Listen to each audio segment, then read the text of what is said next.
Vamos agora falar de um outro objeto que tem nas festas juninas. Um objeto quente que pega fogo e que é bonito de se ver, mas muito perigoso. Já sabe do que eu estou falando? É isso aí! É da fogueira! Olha aí essa palavra, hein? Que começa com a letra F.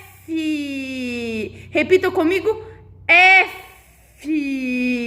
Que bonitinha essa letra, não é? Ela é uma consoante, né? E a fogueira está acesa. Vamos agora aprender sobre ela. Lá no poema da Maricota, a Maricota disse para o Frajola que o que era mais legal do que soltar balão era pular fogueira, certo? E aí, você já pulou fogueira? Não, né? Mas nós vamos fazer uma brincadeira sobre pular fogueira. Você está preparado? Primeiro, você irá no quintal da sua casa, pegue alguns galhos, construa uma fogueirinha do jeito que você conseguir, hein? Depois que você construir essa fogueira junto com sua família, tire uma foto da sua fogueira, de como que ficou sua fogueira. Ok? Eu quero só ver, hein?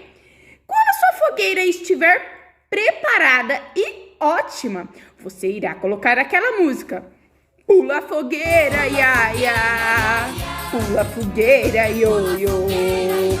Conforme a música estiver tocando, você irá pular fogueira. Se quiser, vista até a sua roupa de quadrilha, hein?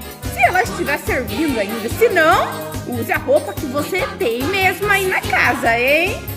O importante é você construir numa fogueira e pular fogueira conforme a música, hein?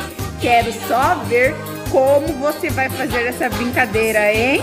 Grave um vídeo na hora que estiver dançando o pula-fogueira e pulando a sua fogueira.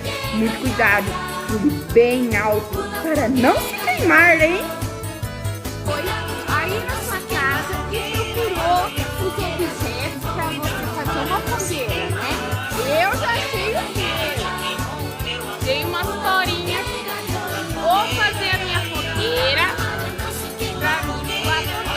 Aí você vai fazer a sua também, tá bom?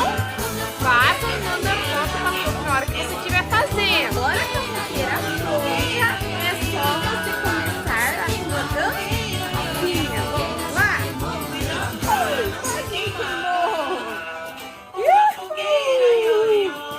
É isso aí! Pula sua fogueira aí e me manda! Valeu, criança! Ó,